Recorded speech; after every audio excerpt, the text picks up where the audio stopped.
Boa tarde a todos, que Jesus nos abençoe, hoje e sempre. Vamos nesse momento rogar a assistência, o amparo da espiritualidade amiga, em favor de todos nós que nos unimos com o mesmo ideal de buscarmos a nossa compreensão, o entendimento a respeito da doutrina, do Evangelho. Então que nós possamos, nesse momento, receber todo o amparo, toda a proteção espiritual. Abençoa assim, Senhor, essa nossa tarde de reflexões. Graças a Deus e graças a Jesus. Bem, meus irmãos, nesse início de ano, nós trazemos esta pequena reflexão a respeito da paz. Quantos de nós, buscamos a paz?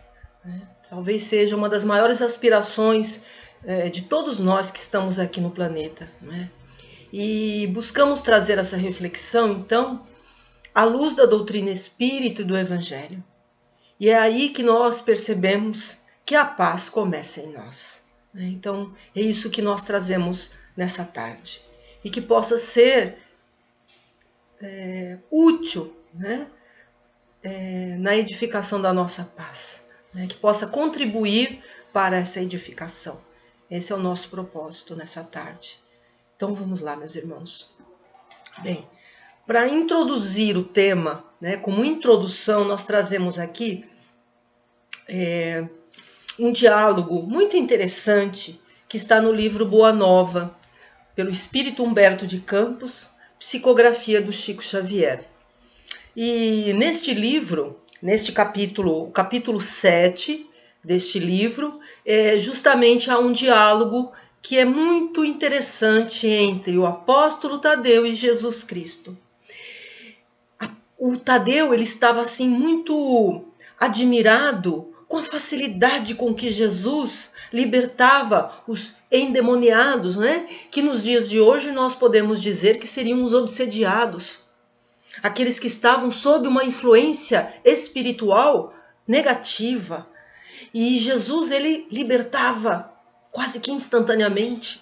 E Tadeu, admirado com aquilo tudo, fascinado com aquilo tudo, faz uma proposta para Jesus. Por que não, Jesus, o Senhor fazer uma pregação coletiva, reunir todos aqueles que estivessem sob essa obsessão, e fazer essa desobsessão por atacado, vamos dizer assim. Eu estou falando com as minhas palavras, mas eu convido vocês a lerem este capítulo, que é muito, muito, muito bom, muito interessante. Mas o sentido é esse, que fizesse uma desobsessão coletiva. Jesus fizesse essa desobsessão coletiva. E aí, ao ouvir isso, Jesus diz a Tadeu: mas Tadeu, qual é o principal objetivo? Qual é o maior objetivo de tua existência? Ah, Senhor, o meu maior objetivo é a edificação do reino da paz, do amor em meu coração. E aí Jesus responde a ele: então, justamente por que exigir essa edificação dos outros, se antes ainda não conseguistes edificar em ti mesmo? Aí Tadeu fala: mas então, mestre, eu estou equivocado, eu estaria errado de desejar trazer a luz, em meio a toda essa sombra, em levar o bem a todo mundo. Eu estaria errado em fazer isso? Não, Tadeu, desde que faça o primeiro em ti mesmo, desde que edifique o bem, a paz, o amor primeiro em ti mesmo, para depois levar aos outros. Senão é uma ilusão, senão é uma hipocrisia. Veja que essa introdução já nos traz o quê? O entendimento de que tudo deve começar em nós. Se nós desejamos a paz no mundo, a paz tem que começar onde? Por nós mesmos. A paz, ela não inicia fora de nós a partir da assinatura de um decreto, de uma lei. Não, suspende os mísseis, suspende os armamentos. Não é assim que edificamos a paz. Então já trazemos aqui de antemão, através do Evangelho, que a paz, ela deve começar dentro de nós, para que depois ela se projete fora de nós. Tá bom? Então vamos lá.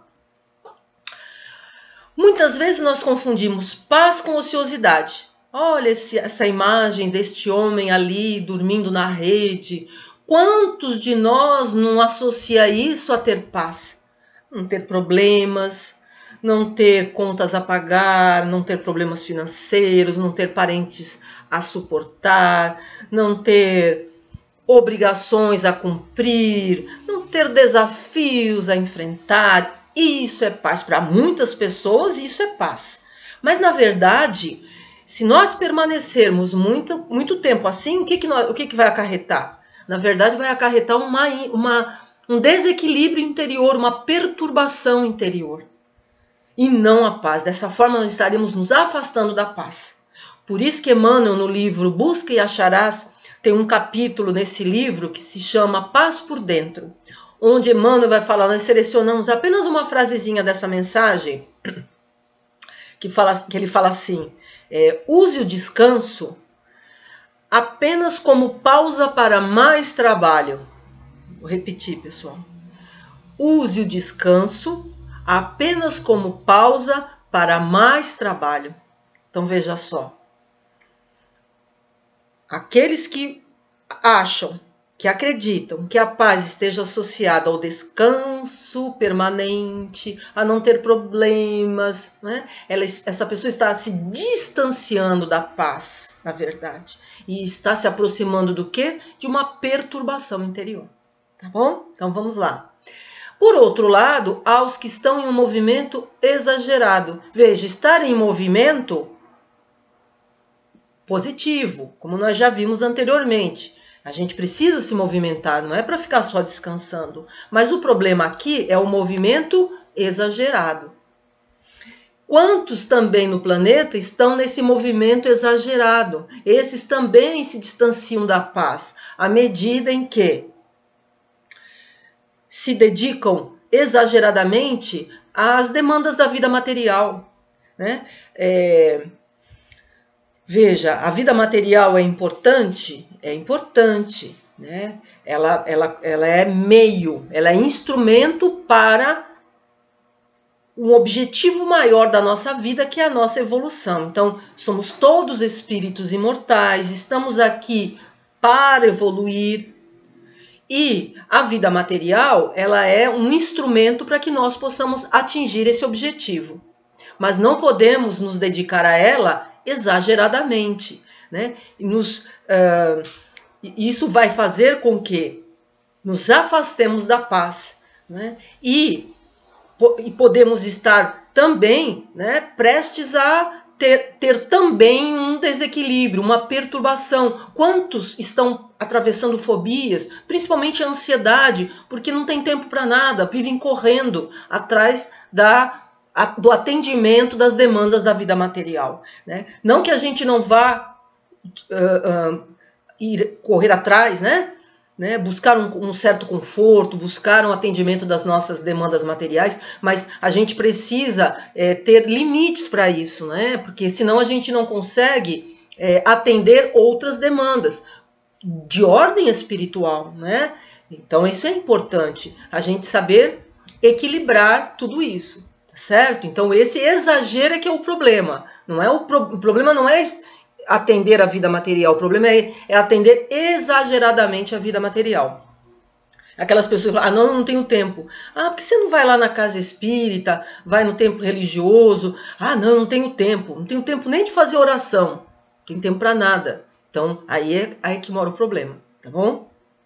Bem, há um outro aspecto também que a gente gostaria de acrescentar, que Emmanuel nos chama a atenção, que está no livro também Palavras de Vida Eterna, e há um capítulo, Sirvamos em Paz, é o capítulo 146, onde ele vai nos alertar com relação a certas publicações. Veja que isso ele falou há décadas atrás, não é? Quando ele psicografou esse livro através do Chico Xavier. Imagina nos dias de hoje, quantas publicações, né, na TV, na internet, publicações negativas, né? Veja que ele vai falar assim, nós vivemos num mundo onde a gente sabe que a realidade é de dor, de sofrimento, de tragédias, né? De dores, mas que a gente não dê uma atenção maior do que o necessário. Por quê? Porque senão a gente vai se afastar da paz também. Então a gente vê muitas vezes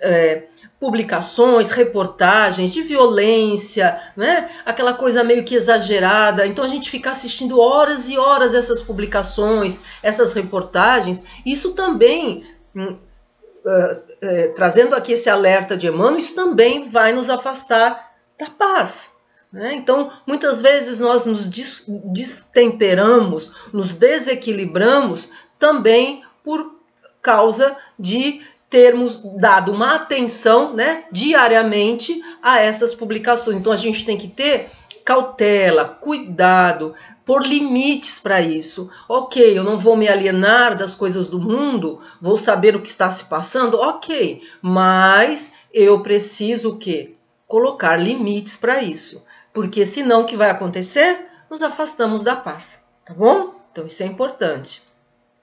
A gente não vai mudar aquilo que já aconteceu e só vai trazer também desequilíbrio para nós, tá bom? Então isso é um alerta de Emmanuel, tá no livro, então, Palavras de Vida Eterna, mensagem 146, sirvamos em paz. Bem, agora a gente vai trazer o nosso maior exemplo, o nosso modelo e guia, que é Jesus. Jesus, veja, se você vê em várias passagens do Evangelho, há indicações de que Jesus teria subido ao monte para orar, para se ligar ao Pai, né, para meditar. Então, Jesus ele fazia isso costumeiramente, ele tinha esse hábito de subir ao monte para orar. Ali ele reconstituía suas forças para que ele pudesse depois retornar ao serviço no bem. Então ele descia depois para o vale da dor humana, do sofrimento humano, e vinha ali ajudar, confortar, consolar, curar, atender as pessoas com amor. Então veja, Jesus ele conjugava, né? Ele reconstituía suas forças na oração, na meditação, na ligação com o Pai, com Deus, e retornava ao trabalho no bem. Então isso é importante, é um exemplo para nós, né?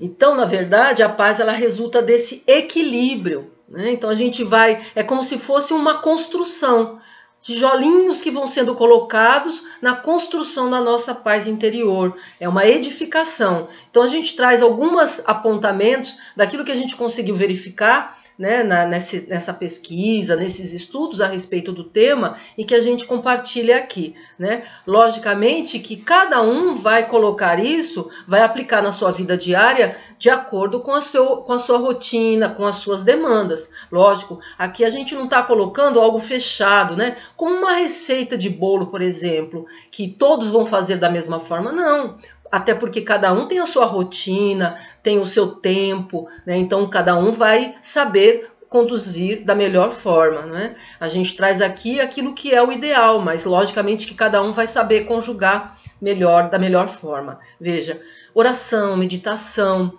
leitura edificante, silêncio interior. Então, isso é como se representasse uma nutrição para nós, enquanto espíritos que somos. Da mesma forma que nós precisamos da nossa nutrição física, café da manhã, almoço, jantar, para que nós possamos nos alimentar materialmente falando, nós precisamos também dessa nutrição. Nós adicionaríamos aí os estudos na casa espírita, tudo isso vai nos ajudar a nutrir o espírito, a trazer essa nutrição, que é super importante e que vai contribuir na edificação da nossa paz, né? Então isso é importante, a gente sempre separar um momento para isso, realizar um curso na casa espírita, ter o seu instantezinho de oração, né? Seja em casa, seja no trabalho, aquele momento que você está ali, você começa a sua conexão com a espiritualidade, com Deus, não é? Então é importante, se pudesse aplicar uma meditação,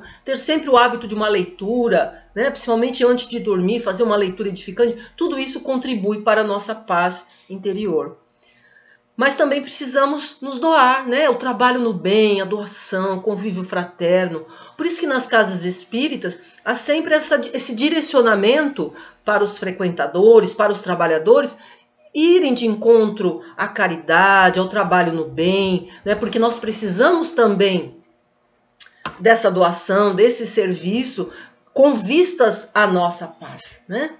E por último, a gente também coloca aqui a consciência tranquila pelo dever bem cumprido. Então veja, a paz também depende da nossa dedicação no nosso cotidiano, da melhor forma possível. Então, que a gente possa fazer do nosso cotidiano, seja na nossa casa, nas tarefas diárias, nas tarefas no trabalho profissional, onde for, que nós possamos fazer o melhor, né? Olhar para o outro, nos colocarmos no lugar do outro, fazer ao outro o que eu gostaria que fizessem a mim. Então isso vai trazer o quê? A consciência tranquila, e também é um tijolinho na edificação da paz interior, tá bom? Então a gente, estando atento a tudo isso, a gente vai com certeza edificar a paz interior.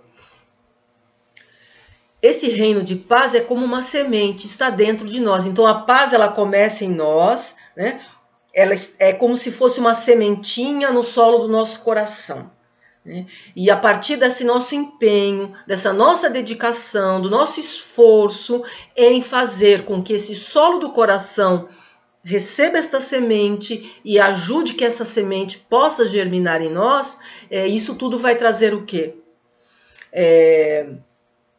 Vai trazer um bem-estar. Veja, a paz, ela não pode ser improvisada em nós, a paz interior.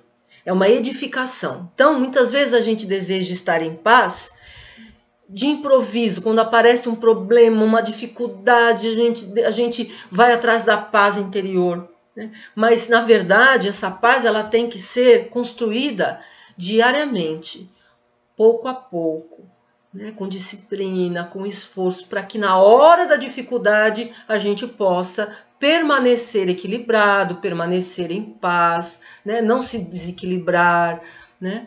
Não entrar em desespero. Então tudo isso tem que ser algo que sendo construído pouco a pouco, né? Veja, nós temos exemplos disso, né? Chico Xavier é um exemplo para nós. Ele teve uma vida tranquila? Não, não. Por quê? Quando a gente edifica essa paz em nós, quando aparecem as dificuldades, justamente a gente permanece em paz. Jerônimo Mendonça, né, nós tivemos a oportunidade de já comentar sobre ele, né, falar sobre ele, que é o gigante deitado, né, foi muito conhecido também no meio espírita, também cheio de dificuldades, mas permanecia bem, né, permanecia. Então, a paz edificada em nós, ela sustenta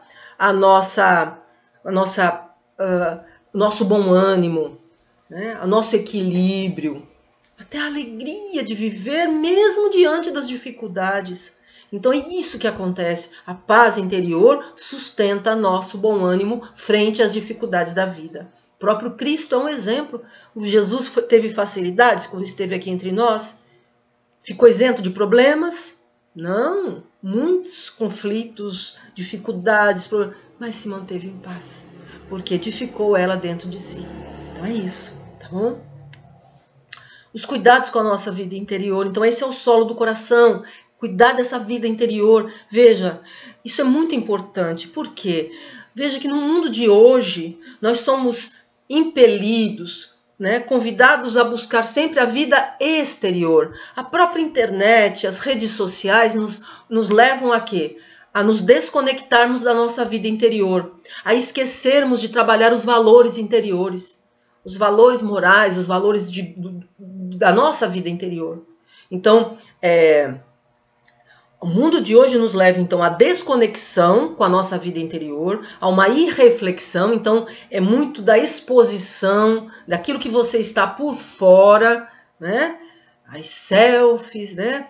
Compartilhamentos, postagens. Então, não que a gente vá deixar de fazer isso. Tudo bem, a gente pode continuar, não é problema isso. O problema é você ficar só nisso e fechar os olhos para a sua vida interior. Então nós precisamos justamente conciliar tudo isso. Eu vou viver a minha vida de sociedade, a minha vida exterior, mas eu não vou deixar de lado, eu não vou esquecer da minha vida interior. Eu vou reservar um tempo para isso, como nós já falamos anteriormente. né? Então nós precisamos ter esse espaço para oração, para uma leitura, para reflexões. Por quê? Porque nós precisamos nos ouvir a nossa voz interior, ouvir a voz de Deus em nós. Então isso tudo é uma busca, né? Se nós não buscarmos nos aquietarmos, né? Ter aquele descanso mental, ter o nosso tempinho para a gente poder se reservar um pouco, lá como fazia Jesus, e que nós estamos dentro da nossa pequenez ainda espiritual, nós vamos buscar seguir esse exemplo, isso só tende a nos ajudar. Então, se nós desejamos a edificação da paz, cuidemos da nossa vida interior. Vamos cuidar da vida exterior? Ok. Desde que não nos descuidemos da vida interior, tá bom? Bom, aí a gente vai projetar isso para o lar, né? Qual é o primeiro ambiente que nós estamos inseridos? É o lar. Então, a partir do momento que a gente edifica a paz em nós, a gente vai estar projetando isso para o nosso lar. A gente vai estar compartilhando essa paz com o nosso ambiente doméstico. E Emmanuel, mais uma vez a gente traz a grande contribuição desse querido amigo espiritual que é o Emmanuel, que era o guia espiritual do Chico Xavier. Ainda nesse livro, Palavras de Vida Eterna, é a mensagem 108, Paz no Lar, onde ele vai nos trazer muitas reflexões importantes a respeito da paz no lar. Ele vai falar assim para nós, olha, nós podemos, com dinheiro na terra, nós podemos comprar tudo para nossa casa. Vestimenta, calçado, alimento, remédio, conforto, menos a paz, menos a tranquilidade de espírito. Então veja a necessidade que nós temos de nos dedicarmos a isso, né? E ele fala mais, ele fala assim, olha, no lar é onde nós nos desoprimimos, onde nós nos descontraímos, né? Somos realmente quem somos, né? Nos deixamos levar, né?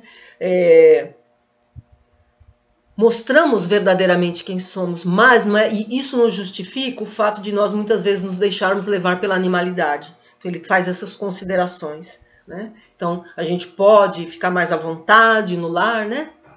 Sem aquele verniz social, mas que nós tenhamos esse cuidado. Então é importante essa edificação também com vistas a melhorar a harmonia familiar. E aí ele traça um roteiro para nós, né? Então ele vai falar diversos pontos e eu convido vocês também, se puderem, a ler essa mensagem que é muito importante. Então ele vai falar compreensão e paciência. Veja, nós estamos aqui enquanto espíritas, conhecendo, né, sabendo que o grupo familiar ele é formado não só por afetos do passado, mas também por desafetos. Então ele vai salientar a importância da compreensão e da paciência para que nós não nos coloquemos como inimigos, né? Então, se nós trazemos já algumas diferenças do passado, usemos da compreensão e da paciência para que essas diferenças, esses desafetos, possam ser superados, né? Passemos a viver de uma forma mais amorosa. Bondade e cooperação. Ele vai falar, olha, principalmente para aqueles entes queridos que estejam se desviando do bem, né, que não estejam num caminho melhor, né? Então, bondade e cooperação. Silêncio com os próprios aborrecimentos, né? Então ele vai falar que limitemos as nossas queixas, as nossas reclamações, né? Para que não venhamos a dificultar ainda mais o ambiente familiar, né? Aumentar a nossa inquietação, né? Recebamos a refeição por bênção. Então, a importância de nós, durante as refeições, valorizarmos esse momento, né? Cuidado com aquilo que a gente vai conversar, né? Cuidado com as conversas, com o teor das conversas, né? Portas e janelas sem estrondos, até isso Emmanuel coloca, né? Quando a gente for usar portas e janelas, evitemos os estrondos, o barulho, né? Então isso é importante, fugir à gritaria, né? Usarmos de um tom de voz mais equilibrado. Tratemos com gentileza aqueles que estejam compartilhando conosco o ambiente doméstico. Então veja, é um roteiro que a gente precisa o quê? nós vamos atender a tudo de pronto, de um dia para o outro? Não. Por isso que a edificação da paz é algo que a gente vai construindo dia a dia, tijolinho por tijolinho. Mas é importante a contribuição que a doutrina espírita e o evangelho nos trazem, para que a gente possa se esmerar mais, se empenhar mais, né? O entendimento é o primeiro passo para que a gente possa colocar em prática. Qual é a diferença entre a paz do mundo e a paz de Jesus? Veja que Jesus alertou sobre isso, que ele vinha trazer a paz, mas não era a paz que o mundo dava, era outro tipo de paz. Então veja, a paz do mundo é uma paz condicional. Se eu estiver bem, se eu estiver empregado, se eu estiver com tudo bem, se eu estiver com tudo acontecendo da forma como eu gostaria que acontecesse, se os meus sonhos, se os meus desejos estiverem sendo atendidos, aí a paz está tudo bem. Se não estiver, a paz bate asas. Percebe? Então, a paz do mundo ela é efêmera, ela é circunstancial. Vai depender. Se tudo tiver do jeito que eu gosto, a paz, ok. Se não, então é uma paz condicional, circunstancial, efêmera. Percebe? A paz de Jesus é diferente. Por quê? Porque nasce do quê? Olha que nós já falamos anteriormente. Nasce da consciência tranquila, pelo dever bem cumprido. Nasce pelo exercício do amor, da caridade, pelo exercício do perdão. Não é assim? Pelo hábito salutar da oração, da meditação, da reflexão. Então é aí que nasce a paz de Jesus. Então eu posso estar atravessando as provações que são naturais da nossa vida de encarnado, eu posso estar atravessando as tempestades, né? Como a gente fala, como traz lá no Evangelho, que são as nossas provações. Isso não vai tirar a paz que eu já consegui edificar em mim. Percebe? Então isso nós só temos a nos beneficiar com isso, né? Não vai ser uma paz condicional. Não importa, porque eu edifiquei essa paz dentro de mim, certo? Então isso é muito importante. E aí, chegando ao final, nós trazemos aqui o grande exemplo deixado por Loreto Flores, que foi um espírita exemplar da época de Chico Xavier. Ele era um grande amigo de Chico Xavier, lá de Belo Horizonte, esse nosso irmão. E ele, conta-se que eles estavam, veja que eles viviam num momento, no tempo em que os espíritas eles eram abominados, né, principalmente pelas religiões tradicionais da época. Então eles sofriam muitos preconceitos, muitos combates, e conta-se que Loreto Flores ele estavam na campanha do quilo, né, levar alimentos para os pobres. E ele ia batendo de porta em porta para recolher alimentos. E eis que ele estava bateu numa casa de uma senhora, e essa senhora, quando foi atender e viu que ele era espírita, ela cuspiu no rosto dele. E aí ele não se alterou. Colocou o saco dos alimentos no chão, pegou o lenço do bolso, enxugou a saliva que estava no seu rosto e disse a ela: "Minha irmã, isso é para mim. E para os pobres a senhora tem algo?" Olha só, isso desconcertou ela, né? Desconcertou. Ela ficou assim, sem chão. E aí o que ela fez? Foi lá dentro, buscou o alimento para doação e entregou para ele. Olha só, que exemplo. E que paz que ele edificou dentro dele? A paz do mundo ou a paz de Jesus? Veja que se ele tivesse a paz do mundo, num momento como esse, ele se destemperaria, ele reclamaria com ela, né? Ele soltaria o verbo para ela, quando na verdade, por ter edificado a paz de Jesus, ele não se alterou, né? Então isso é o que é um exemplo, né, para todos nós. Né? Deixou um grande legado, um grande exemplo, né, da conquista da paz de Jesus. Né, que frente às demandas, frente aos desafios que acontecem conosco, não se altera, permanece com a paz interior. Tá bom? Nós deixamos aqui a prece de paz, que está no livro Migalha, o Espírito Emmanuel, pela psicografia do Chico Xavier, que diz assim: prece de paz. Senhor Jesus, em teu amor infinito, concede-nos a tua paz. Ensina-nos a viver e a servir em paz. Conserva-nos os corações no caminho da paz. Auxilia-nos a compreender-nos uns aos outros no clima da paz. Senhor, em tua misericórdia, abençoe-nos com a tua paz, agora e sempre. Assim seja. Muita paz, meus irmãos. Nós agradecemos muito a atenção de todos, a paciência com que nos ouviram nessa tarde. Que Deus abençoe a todos e até uma próxima oportunidade. Muito obrigada, meus irmãos. Graças a Deus e graças a Jesus.